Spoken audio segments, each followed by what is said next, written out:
भगवान महावीर को नमन। सेवीर्येणं परिपुण्यवीर्ये सुदंसनेवा नगसव्वसेठे सुरालयेवासि मुदागरे से वीरायणे गुणो ववेय। वंदे भगवान। भगवान महावीर को वंदना के बाद हम अपनी वंदना ज्ञापित करते हैं हमारे तीर्थंकर के प्रतिनिधि, हमारे आराध्य राष्ट्र संत, हमारे गुरु महाश्रमण जी को, आचार्य श्री महाश्रमण जी को, और वंदना करते हैं सभी साधु संतों को। गुरुदेव के मुंबई आगमन पर आगम मनीषी प्रोफेसर महेंद्र मुनि के द्वारा जो हमें एक आयाम दिया गया, उनके गुरुदेव के अभिवादन के लिए, गुरुदेव को जिसका कहना चाहिए कि गुरुदेव का अभिवंदना कह लीजिए, गुरुदेव को नमन कह लीजिए, या उनके आगमन पे अपने आप को प्रस्तुत करने के लिए, उत्कर्ष के नाम पे अपनी आध्यात्मिक यात्रा को विकसित करने के लिए जो आयाम दिया गया, उसमें एक बिंदु था 11 प्रतिमा।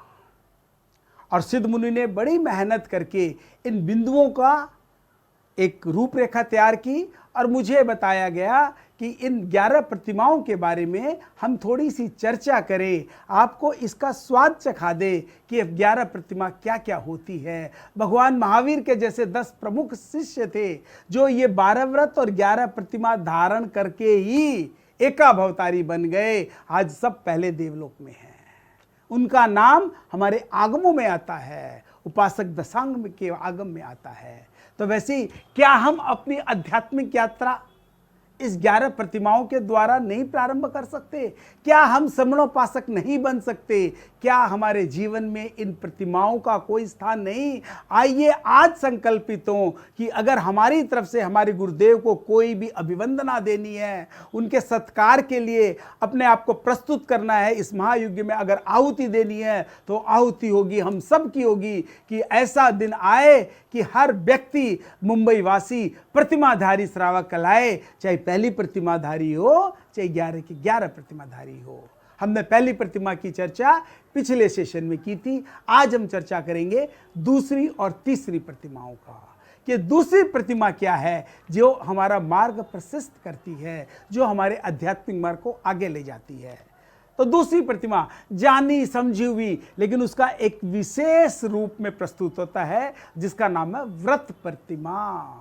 व्रत, व्रत माने पहले समझ ले, व्रत किसे कहते हैं? व्रत कहते हैं डिनायल, एक संकल्प है, नो, कि मैं कोई चीज के लिए अपने आप को, जैसे भीष्म प्रतिज्ञा, ये एक व्रत था।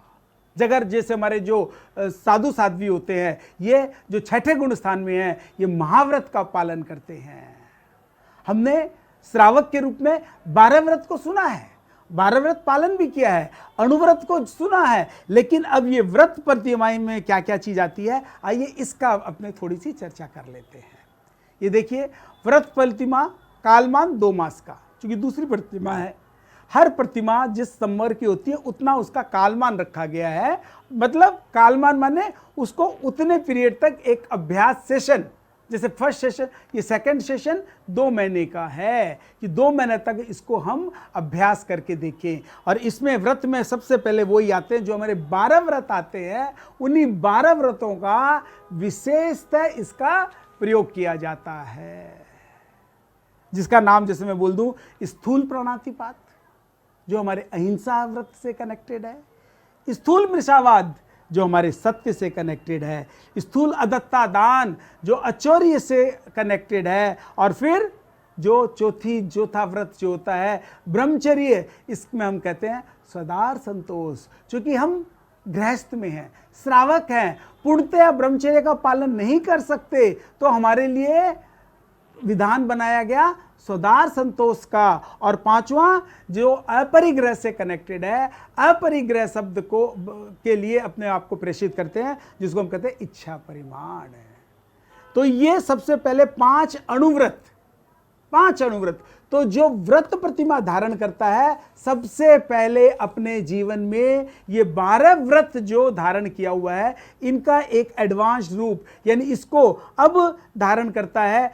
अहिंसा, सत्य, अचौर्य, ब्रह्मचर्य और परिग्रह, इन पांचों का छोटा रूप, एक जिसको बोलते हैं मिनी अहिंसा, मिनी सत्य, जिसको स्थूल प्राणातिपात, यानी मैं क्या करूंगा स्थूल रूप से, यानी मैं किसी के प्राण नहीं लूंगा। अपने अणुव्रत में करते हैं, मैं संकल्प पूर्वक किसी भी निरपराध प्राणी की हत्या नहीं करूंगा। तो यहां आपने क्या है कि मैं प्राण किसी का, हम लोग क्या पापी हैं, हम लोग क्या हिंसक हैं? नहीं। जैनी माने, प्रतिमाधारी माने मैं किसी भी रूप में किसी का प्राण हरण नहीं करूंगा, क्योंकि let my lifestyle has to be a non violent lifestyle. तो स्थूल प्राणातिपात विरमण है। और उसी तरह स्थूल मिर्सावाद, झूठ नहीं बोलूंगा, पहली प्रतिमा में भी आता है, श्रावक के 8 गुणों में भी आता है, लेकिन मैं यहाँ होता है स्थूल मृषावाद विरमण। और चोरी नहीं करूंगा, स्थूल चोरी नहीं करूंगा। 12 व्रत की बात है।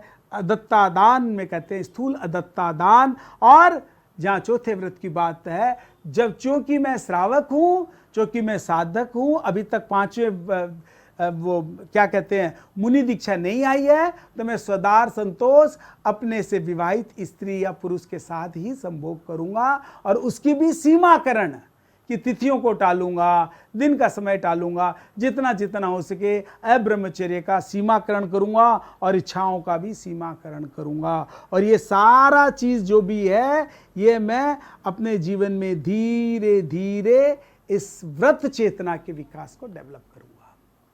देखिए, दूसरा जो व्रत प्रतिमा है, इसका मूल आधार है व्रत चेतना का विकास। यानी अपने जीवन में संयम कब आएगा? जब व्रत आएगा, संकल्प आएगा। तो 5 मूलतः जो महाव्रत से कनेक्टेड है, जो 5 अणुव्रत अपने लोगों ने ले लिए, 5 के बाद 3 गुणव्रत लेंगे। जो 5 जो हमारे 12 व्रत है, 3 गुणव्रत में दिग्व्रत कि हम अननेसेसरली इधर उधर का आगमन नहीं करेंगे, एरियापथिक का दोष नहीं लगाएंगे, जिसमें दिग्व्रत में हम लेते हैं कि मैं एक दिन में या 50 किलोमीटर से ज़्यादा नहीं जाऊंगा, left east west north south ऊपर नीचे 50 किलोमीटर तो होता ही नहीं है। मैं आज 12 व्रत की चर्चा नहीं करता हूँ, प्रतिमाओं की चर्चा करनी है, तो एक एक बिंदु पे ज़्यादा मैं जोर नहीं दूँ। दिग्व्रत आप जानते हैं। वैसे ही भोगोपभोग कि जीवन में भोग और उपभोग की वस्तुओं का सीमाकरण करूंगा। ये नहीं क्या क्या मैं खा लूं, क्या क्या मैं पहन लूं, क्या क्या मैं उपभोग कर लूं, भोग कर लूं, ये आसक्ति जो है व्रत के साथ, बस दैट्स इट। अपने आप को भोग और उपभोग है नहीं, बस इतना। तो टू बी रेडी कि मैं आसक्ति से, ये जो पदार्थवादी जीवन से, भोगवादी दृष्टिकोण से दूर रहूंगा, भोगोपभोग की सीमा करूंगा। और साथ इसका जो आगे का जो बिंदु है वो अनर्थ दंड, जो 3 गुण व्रत में है, दिग्व्रत, भोगोपभोग परिमाण और अनर्थ दंड विरमण व्रत। अनर्थ दंड बने जिसे मुंबई भाषा कहते हैं खाया पिया कुछ नहीं, गिलास फोड़ा 12 आने का, जिसका कोई अर्थ ही नहीं है, जिसका कोई अर्थ ही नहीं। अनर्थ दंड कि जो हम कर जाते हैं, दोष का भागी हम बने, काम अपने कुछ आया ही नहीं। यानी अपने जबरदस्ती का किसी के साथ जुड़ गए, जबरदस्ती का कुछ मतलब ऐसा गैम्बलिंग किए, शस्त्र का उपयोग किए, शस्त्र का व्यापार वगैरह किए, इन सब का टोटली वर्जन।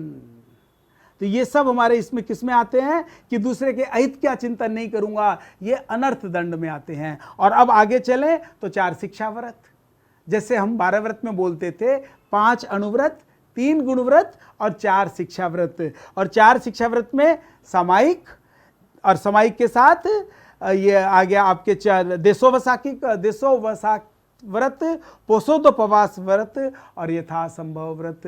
यानी सामायिक, अगर प्रतिमाधारी सामायिक है, अगर प्रतिमाधारी श्रावक है, तो 12 व्रत में तो सामायिक का समझ गया, अपने साल में 1 सामायिक की भी अपने ले लिया। लेकिन यहाँ दिन में 1 सामायिक करना कंपल्सरी है। यानी 365 दिन में आपने प्रतिमा धारण की है, और साथ में सामायिक के लिए जो एक क्या कहते हैं कि 48 एक अंतर मुहूर्त तक का, हम सब जब भी गुरु सेवा में जाते हैं, साधु संतों के दर्शन करते हैं, बोले सामायिक किया कि नहीं। अभी तो ये है कि शनिवार को 7 से 8 के सामायिक कंपल्सरीली, अगर श्रावक हैं, इस तेरापन धर्म संघ के श्रावक हैं और शनिवार को 7 से 8 के बीच में सामायिक नहीं की तो प्रतिमा तो भूल जाइए, सही मायने में हम अपने गुरुदेव के प्रति भी संकल्पित नहीं हैं। तो सामायिक साल में 365 या व्रत लेना चाहिए कि मैं साल की 1000 सामायिक करूंगा, 500 सामायिक करूंगा। एक सावित्रिक क्रियाओं का त्याग का एक छोटा सा एक आयाम है, एक बिंदु है, एक कण है कि कम से कम 48 मिनट तक तो मैं सावित्रिक क्रियाओं का त्याग करूंगा। द्विहीनम त्रिहीनम, 2 करण 3 योग से। तो आज सामायिक और सामायिक के भीतर फिर आता है जो संवर कि एक अवकाश के लिए अगर सामायिक नहीं भी हो सकती है तो कम से कम 20 मिनट का कर ले भाई, जिसको बोलते हैं देश अवकाश।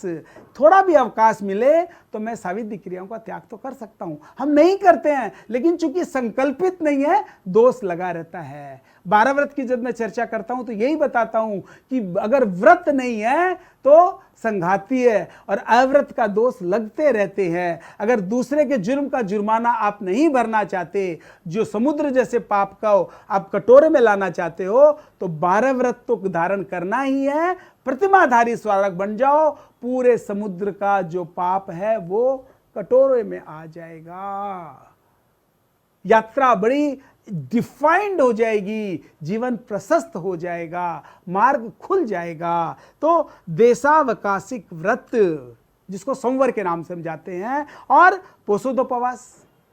अब पोषोदोपवास में तो अगर प्रतिमाधारी है, 12 व्रत में तो साल में आपने एक पोषद कर लिया, उपवास के साथ अष्टप्रसी पोषद कर लिया, लेकिन प्रतिमाधारी अगर श्रावक है तो मैं कहूंगा 14 को, अष्टमी को, दूज पंचमी को भी हो सके तो, नहीं तो 14 और अष्टमी को तो उपवास के साथ पोषद करें। अगर भेली हो गई तो एक चलेगी, और 2 14 आ गई तो पहले दिन कर लो, 2 अष्टमी आ गई तो पहले दिन कर लो। यानी कम से कम महीने में 4 उपवास पोषद के साथ है। आवश्यकता तो आप पूर्णिमा और अमावस्या को भी करें, लेकिन चूंकि 14 को करते हैं तो कई बार संभव नहीं हो पाता। तो पोषोदोपवास व्रत में हम क्या करते हैं, पोषद के साथ उपवास करें, जिससे आहार संयम भी हो और पोषद करते हैं, सावित्रिक क्रियाओं का भी त्याग हो, तो बड़ा एक आनंद का जीवन हो जाता है। ये अभ्यास की बात है, एक बार आदत पड़ गई तो आनंदों में वर्षति वर्षति हमारा रूट एकदम डिफाइंड हो गया। देवलोक में हमारा क्या कहते हैं, स्थान रिजर्व हो गया, बोलचाल की भाषा में, यह जहां संभव। और दूसरा 12वां जो व्रत है यथा संविभाग, जिसको बोलते हैं 12वां व्रत। महाराज के जाते हैं, वंदना करते हैं, महाराज 12वां व्रत को व्रत निभ जाओ। यानी जहां तक हो सके उसमें यथा, जहां तक संभव हो सके साधु साध्वियों को भी भिक्षा दें। ये हमारे जीवन का उत्कृष्ट श्रम होता है। तो यथा संविभाग। मंगल मृत्यु तो बाद की बात है, लेकिन प्रतिमा में हम ये 12 गुणों का, जिसका 2 मास है, इससे 4 संज्ञाओं का संयमन होता है, 18 पाप कम होते हैं, 5 आश्रव से बचाव होता है। ये हमारी हुई व्रत प्रतिमा, यानी 12 व्रत का रिफाइंड, डिफाइंड और फाइंड रूप। तो ये हमारी दूसरी प्रतिमा कहलाती है।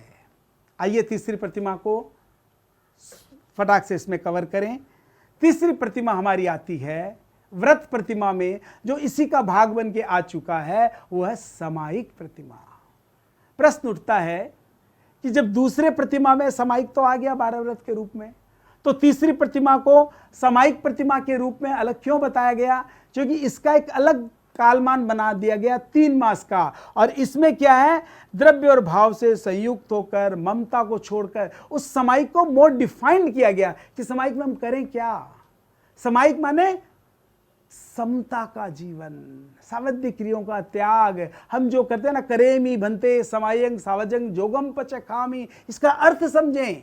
सामायिक को समझते हुए 3 मास तक जहां तक अपने चेष्टा करें कि हमारे जीवन में, चूंकि सामयिक है, 48 मिनट की है, तो आगे की यात्रा भी, अगर 1000 किलोमीटर भी जाना है तो पहला पग तो एक स्टेप ही होगा। तो हमें पूरा अगर क्षायिक समत्व भी प्राप्त करना है, 11 की 11 प्रतिमाधारी बनना है, अगर हमें छठे गुण स्थान के लिए भी प्रशस्त होना है, तो सामयिक पहला स्टेप है, सबसे छोटा स्टेप है। सामयिक पे बहुत कुछ कहा जा सकता है, लेकिन सामयिक प्रतिमा में क्या होता है कि अंतर मुहूर्त के लिए एक सामयिक, कम से कम एक सामयिक हमेशा हो। और इसमें तो क्या कि किसी भी हाल में, अगर हम ट्रेवल में भी हैं तो कोई अपवाद नहीं, आप उसको जैसे भी हो, you find out your own way, लेकिन दिन के 24 घंटे में एक सामयिक होनी कंपल्सरी है। और उसमें कोई अपवाद नहीं, कोई आगार नहीं, कोई इसमें ये नहीं कि ये हो गया, भूल हो गई, चूक हो गई, नहीं। क्योंकि अलग प्रतिमा है, तीसरी प्रतिमा सामयिक की है कि हम हमारे जीवन में, हमारी जीवनचर्या में, जहाँ एक दिन में 24 घंटा होता है, 1 घंटा तो आध्यात्मिक यात्रा का बनता है, और वो है सामयिक का। जिसको बोलते हैं ना, समाई राखो, जहां प्रतिक्रिया नहीं है, साविध्य क्रिया नहीं है, हिंसा नहीं है, जहां आत्मदर्शन है, आत्मा का अवलोकन है, आत्मा का रमण है, हम अपने को जाने, देव धर्म और गुरु को जाने, इस आध्यात्मिक यात्रा को पहचाने, ये हमारी हुई सामयिका। जहां कोई ममता नहीं, ममता को छोड़ के समता का भाव स्वीकार करें जी, ये इसको हम बोलते हैं सामयिक प्रतिमा। अगले सेशन में चर्चा करेंगे चौथी प्रतिमा का, जिसका नाम है पोषोदोपवास प्रतिमा। ओम अरहम।